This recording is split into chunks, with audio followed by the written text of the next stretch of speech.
warreen jaalataman cimoota guyyaa murteessitootaa keessatti yeroo murteessa irratti bara murteessa irratti ijoollee jiran wajjiniin ufuma keenyaan numa keessaa ba'anii numa keessaa taa'anii numa keessaa waliin bulchitan an walumaan bultan baga waliin taatan baga isin har'a geenye baga wal arguu dandeenye anaa dhufuun isiniin jedhan.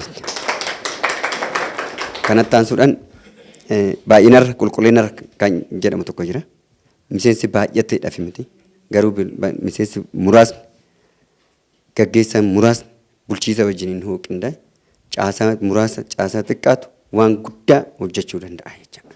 Kanaaf warreen ijaarsa dargaggeef ispoortii dargaggoon as jiran ijaarsa caasaa mootummaa kan ta'an ijaarsota as jiran wajjin walitti hoo qindoofne kan keenya soo taatan harka wal qabachuu danda'ame humna hoo godhan gaagaatamni amma biyya irra jiru kunis kan godina keenya irra jirus kan aanaa keenya irra jirus kan naannoo keenya irra jiru kunis hundi isaatiyyuu tasgabbaa'ee karaa tokkummaa fi guddina wallootitti deemna waan ta'eef namni mul'ata qabu eessumaayyuu tanan du'aan alatti duuti yoo murtiidhaan ergamte qofa du'a malee mul'annis keessatti dhaamuu danda'u waan ta'eef injifannoo fi milkaa'ina guddaadhaan haala gaariidhaan simatamne haala gaariidhaan gaggeessine miidiyaa Prime TV fi akkasumas caffee miidiyaa irratti agartanuu ta'e jechaadha. Kanaaf har'a immoo bifa kana fakkaatutiin isin wajjiniin bifa bareedaa ta'eetiin hin dabarsina jedheen abdii guddaa qaba.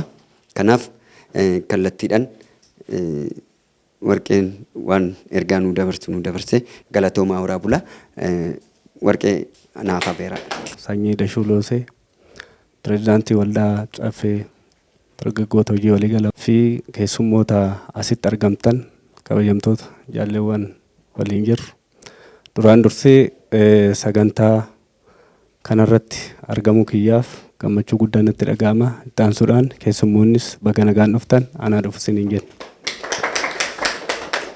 Egaa mul'anni kaayyoon waldaa kanaa gurmaa'insi waldaa kanaa jabaa waan ta'eef jabaatanii qabsoodhaan bu'aa bahii hedduu keessa dabarsitanii har'a geessanii jirtu. Waan keessa dabarsitan imala keessa turtan nurra isin warri itti miidhamtanii argitan waan bal'aa argitanii jirtu jechuudha. Nuuf isinirraa kan eegamu har'a kana. Har'a carraa argattanii warri kana keessatti ijaaramtanii jirtan. Sanyiin nama jabaa waan ta'eef har'a gahe. Beektu waan irra gahaa ture. Seenaa darbe odoon taane dhiyootti waan ta'aa ture. Jabaattanii waa hunda ce'uudhaaf kaayyoo isin fuuldura jiru kana laala egeree keessanii mul'ata jiru san yaadachaa isa yaadaa hojjechuu nutti jiraata jechuudha. Namni mul'ata jabaa qabu, namni kaayyoo guddaa qabu gufuutti itti baay'ata. Namni deemsa dheeraa deemu karaa fagoo isa fuuldura jiru deemu imaluuf ka'e tokko waan baay'eetti isa mudata. Gufuun nu mudatu kun inumaa dha'ee fuulduratti kan nu utaalchisu ta'uu qaba malee duubatti kan nu kuffisu ta'uu nutti hin jiraatu jechuudha. Nama waan taaneef abdii kutanna, nama waan taaneef dhaabbannee tafna, nama waan taaneef waan nu mudatuun qormaata nu mudatuun qoramnee chaalenjii san ce'uu bakki itti dadhabnu baay'ee jira. Sanyiirraa garuu barannu, sanyiirraa haa hubannu. Chaalenjiin akka dhufu, rakkoon akka dhufu, rakkoo san keessa teenyee jabaannee akka ce'uu dandeenyu, moo akka dandeenyu waan baay'ee irraa barachuun hin danda'ama jechuudha. Kanaaf anis akka nama tokkootti carraa bulchiinsaa argadhe kanatti waldaa kana akka kalee waan xiqqaa gochaa turre. Dargaggeessi baay'ee naannaa Qarsaa Maallimaa keessaa carraa argatee achittis asittis bu'aa boru hin dhufa jedhamee yaadamu san galmeessisuuf deemu san caala huranne akka amma sanyiin kaase kana qulqullina hojii irratti xiyyeeffanne jijjiirama lakkaa'uun nutti jiraata jechuudha. Gaafa waa'ee lafa asitti kenninuu kun rakkoo ta'aa dhufe akkamitti kenninaa maal jedhamee kana ta'aa waan biraatu dubbatamaa gaafa hidhamee chaalenjii sun dhufu jaalleewwan afaana jirtan beektu waan gurguddaatu ka'aa ture. Sanyiin garuu lafa haadha kiyyaa abbaa kiyyaatan kenna malee aanaa kana keessaan baasu dhiisaa hidhee deema. Waan sun hirriba nuu kenne yeroo sanitti. Akkamittiin kana gaafatamnee nummoo lola safara keessaa sodaannee waan kana itti deemuu dhiisnaan jedhu kana waan baay'eetu ture jechuudha. Murteessinee itti deemnee har'a garuu waan hojjetamu waan asitti ilaaltan kana jechuudha.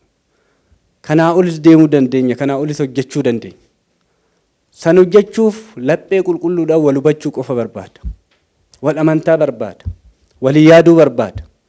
egeree boruu saba kanaa dargaggeessa kanaa tilmaamuu nama gaafataa jechuudha. Kanaaf mul'anni keessan guddaadha, imalli keessan fagoodha. Rakkoon barbaade yoo jiraate dura dhaabbattanii tagaaffattanii ce'uu hin dandeessu. Akka ce'uu dandeessan immoo pirezidaantii keessan irraa baradhaa kun gaadha. Nama biraa fakkeenya fudhachuun hin barbaachisu. Namoonni milkaan baay'ee jiru addunyaa kanarra. Pirezidaantii keessan irraa baradhaa. Hin jijjiiramtu jireenya dhuunfaa keessan keessattuu qormaata baay'ee jira. Hin ceetu. Yoo ejjennoo qabaatta, yoo kutannoo qabaatta, mul'ata sirriif sirrii ta'e yoo qabaanne jechuudha. Akka bulchiinsatti waan barbaachisaa ta'e kamiyyuu isin cinaa dhaabbachuudhaaf yeroo hunda qophii qabnaa. Galatooma. Burtukaan Zawudeen jedhama. Gaheen hojii koo koree waldaa caffee hojii gamtaa dargaggoota waliigala kanaati. Wantoonni nuti hojjenne akka koree keenyaatti galma yookiin immoo iddoo kuusaa mi'aaniitti illee qabna. Kanneen akka fuduraa fi muduraalee illee kanaan dura hojjetamaa tureera. Gidduudhaan fuduraa fi muduraaleen illee xiqqoo dhaabbatuu malee kanneen akka mi'aanii haalota garaagaraa yookiin immoo sadarkaa garaagaraatiin bitaa ture jechuudha. Oomishaa ture. Akkasumas immoo mi'aan kunis immoo haala qabeessa ta'een akkuma bitamee taa'ee akkuma seera qabeessa ta'een gara Finfinneetti haala qabeessa ta'een gurgurameeratii fudhatameetii jechuudha. Gara fuulduraatitti akkuma itti karoorfanne yookiin immoo akkuma yaadonni garaagaraa namatti ta'amee jirutti isa kanarratti xiyyeeffannoodhaan itti hojjennee ni yaadanii jechuudha. Galma keenya keessatti amma iddoon kuusaan jiru kana keessatti wantoota baay'eetu irratti hojjetamuu danda'ani jechuudha. Kanneen akka kuduraa fi muduraalee irratti hojjetamuu danda'a, kanneen akka mi'aanii irratti hojjetamuu danda'a, hoolota kanneen akka lukkuu, sukkaarota, zayitii waan baay'ee jechuudha irratti hojjetamuu danda'ani. Irratti hojjechuudhaafis kaayyoo qabna. Isin nu bira jedhaa malee an akka kootitti kanaan duras xiqqoo hir'inoota garaagaraa irraan kan ka'e malee hojjechuudhaaf kaka'umsa cimaan qabaasi ture jechuudha. Maqaan kiyya Darajjee Jaadaa jedhama. Gaheen hojii kiyyaa bakka bu'aa waldaa caffee hojii gamtaa damee aanaa Qarsaa Maallimaati jechuudha. Hojiin hojjetame koree giddugaleessa waliin ta'uudhaan lafa kaaree 1,500 bulchiinsi magaalaa nu kenne irratti mana kuusaa guddaa ijaarreerra. Achi keessatti immoo galma waltajjii waajjira itti gaafatamaan ta'u mana fincaanii akkasumas immoo mana waardiyyaa fi bishaan waan hunda barbaachisu achitti ijaarree wannoo inneerra. Sen erga xumuramee booda immoo sochii gurguddaa keessa haala qabatamaa aanaa keenyaa fi gabaa Finfinnee fi naannoo san kan giddu galeeffate hojii bal'aa gurguddaa jedhama hojjetameera. Isa keessa oomisha as hin jirre karaa biraatii kanatti fiduudhaan jechuudha. Fakkeenyaaf shunkurtii uummata kanaaf guyyaa ayyaanaatti finnee asitti gurguruudhaan gabaa tasgabbeessuudhaan hawaasa as jiruu fi magaala kana keessa jiru miseensas fayyadamaa gochaa turreerra. Kana malees immoo wanna as jiru immoo fakkeenyaaf yeroo ayyaanaa lukkuu 1,000 lakkaa'amu gabaa giddu galeessa Finfinneetti dhiyeessaa turreerra jechuudha. Kanaaf naannoo sanittis gabaa jiru san gabaa lukkuu kana tasgabbeessaa buuphaas akkasitti bitaa geechaa turreerra. Re'ees hoolotas binnee achi kan geechine ta'uu isaati. Karaa biraatiin immoo san irraa caalatti immoo midhaan gosa adda addaa jechuudha. Gabaa giddu galeessaaf ammaa sen kan gurguraa jirtan midhaan keenya dheetanaaf dadha jechuudha. Xaafii diimaa, xaafii adii waan akkasii kana binnee gara kuntaala 700 ta'u gabaa giddu galeessaaf dhiyeessineerra jechuudha. Gabaabumatti hojii kana hojjenne jechuudha. Karaa biraatiinis immoo carraa hojii uumneerra jechuudha. Carraa hojii nama 2 uumneerra. Hojjetaa nama 3 uumneerra. Hojjetaa mana kuusaa 2 fi waardiyyaa jechuudha. Haala mijeessaa kana qaxarree kan carraa hojii asiin uumne ta'uu keenya jechuudha. Miseensotaaf kanan qabu alaalatti ta'anii komachuu hin qaban. Kun mana isaaniiti. Iddoo ittiin of jijjiiranii hojjetanii maallaqa isaanii baasaniiru. Maallaqa baasan sun eessa ga'e maalirra ga'e jedhanii abbummaadhaan dhufanii waliin ta'anii hojjetanii wajjin akka jijjiiramnu. Isa keessatti jijjiirama jedhamee akka yaaduu danda'u malee caafiitti kophaatti bahee kophaadhaan wanni ta'u homtuu hin jiru. Kanaaf walitti kan gurmoofneefu namni kophaasa waan baasuu hin qabneef maallaqa waan hin qabne maallaqa xiqqaa kana immoo walitti fidee waan ta'e uumuu waan danda'uuf isaanis kana hubatanii waan isarraa eegamu midhaan fakkeenyaaf irra caalaa yoo agartu miseensi keenya miseensa hojjetaa odoo hin taane ilmaan qonnaan bulaatti baay'een isaanii argitaniirtu jechuudha. Kanaaf midhaan oomishassan warra isaaniitirraa isaanis kan qotatan ollaa isaaniitirraa gatii madaalawaatiif fidanii waldaa isaanii jechuudha waldaa isaaniitti gurguratanii isaanis fayyadamaa ta'uu indirectly immoo waldaas fayyadamaa akka taasisan dhaamsa kana guddaan qaba.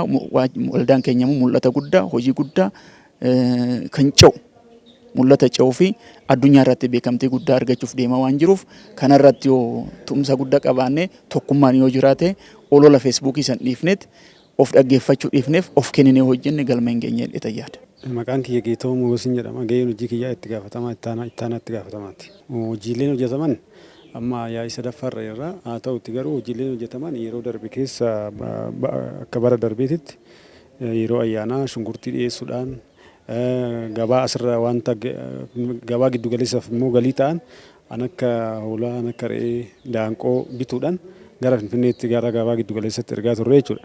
Achirraa immoo shunkurtii fiduudhaan gabaa ayyaanaa asitti uummata naannoo kanaatiif galii gatii murtaa'aa ta'een gatii madaalawaa ta'een naannoo kanaaf dhiyeessaa turre jechuudha.